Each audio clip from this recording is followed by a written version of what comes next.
అంటే ఇప్పుడు ఏం చెప్పాడు దేవుడు?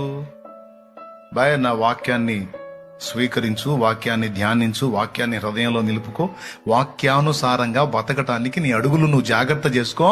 నువ్వు తొట్టుపడవురా, తోలవురా, కూలవురా, నిలబడతావురా, చక్కగా నడుస్తావురా, నువ్వు చేసిందంతా సఫలమైద్దిరా, నీ సర్వ శరీరానికి ఆరోగ్యం కలిగిద్దిరా, నీ ఎముకలకు సత్తు వచ్చిద్దిరా. నా వాక్యం పట్టుకోరా, నా వాక్యం పట్టుకోమని దేవుడు చెప్పాడు. అబ్బాయి, కానీ ఏం చేద్దాం? ఆత్మీయ సోమరితనం. ఈ మాటల యొక్క విలువ మనకు తెలుసు, కానీ ఏం చేద్దాం? ఒక్కొక్క రోజు చదవ బుద్ధి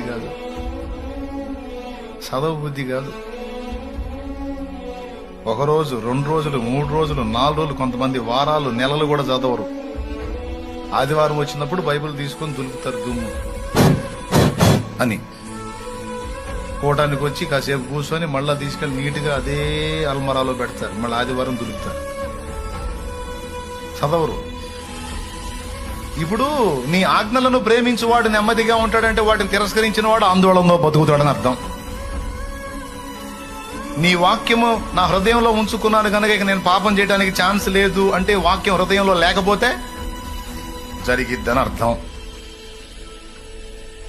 కాబట్టి దేవుని ఆత్మ మనతో ఉండి ఆయన అభిషేకం మన మీద పనిచేసి చెప్తా ఉంటాడు, బాయ్ వాక్యం